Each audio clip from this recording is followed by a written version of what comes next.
So let's have a chat about Palantir. So Palantir this week is dipping, it's dropping, whatever metaphor you want to use here would be applicable. As it stands of the making of this video, it's at 20.4, massive drop. So what the hell is going on? Why is it dropping?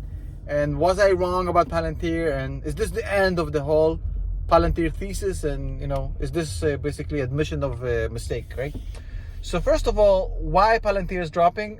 Obviously, there's kind of an exodus right now for Palantir of what I call speculators, the swing traders, the day traders, the people who were in this stock for the greater fool theory.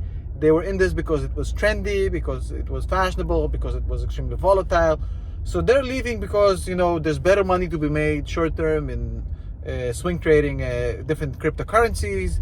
There are other opportunities out there which are more volatile, more lucrative. So also to this group, you have to add the people who, say, well, I'm in Palantir until 2030. This is a 10-year investment, and they complain about the daily stock swing price. I mean, so there's a lot of fakers and a lot of people who not really long-term are exiting the stock right now. All the swing traders, the speculators, moving on to other trendy stock. And it's cleaning up the investor base, which I like a lot.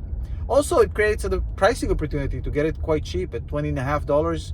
I definitely load it up as much as I can. My only concern at this point, I'm running out of money. I mean, at this point, I don't think I have any more money to deploy right now for Palantir without dipping into my 30% emergency fund, which I'm holding for the tapering event. So the question is, so is this the end of Palantir? Is Palantir finished? Is this company doomed? So right now, Palantir is trading at about $20.50, which is give or take about 29 price to sales ratio.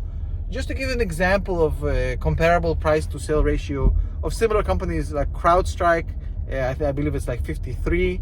Datadog, I think it's above 100. Snowflake, I think 120. So as far as comparing this company to other high growth, disruptive technological data companies, it's kind of cheap, to be honest. At 29, I think it's an opportunity.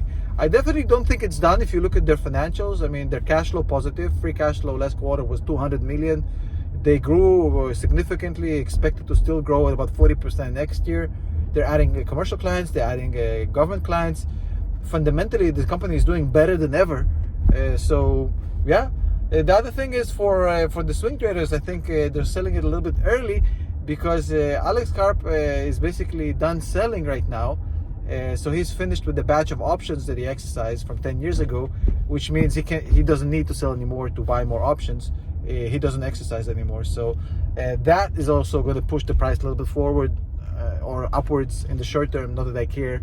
So I think they're pulling the trigger a little bit early on this, but obviously a lot of panic selling, a lot of emotions, a lot of whining, and it's like Christmas for the real long-term investors of Palantir. So I honestly don't care about the price right now beyond the fact that it's a cheap opportunity. I see this as a 2030 stock, and again, it's fine if you don't, and it's fine if other people disagree with me and they might say, well, Palantir is garbage because of ABCD. Fine, we can disagree, but I think Palantir is definitely the future. And I'm going to be investing much more as it dips. I don't see it dipping much more, but then again, I've been wrong before, right? So let's see what happens.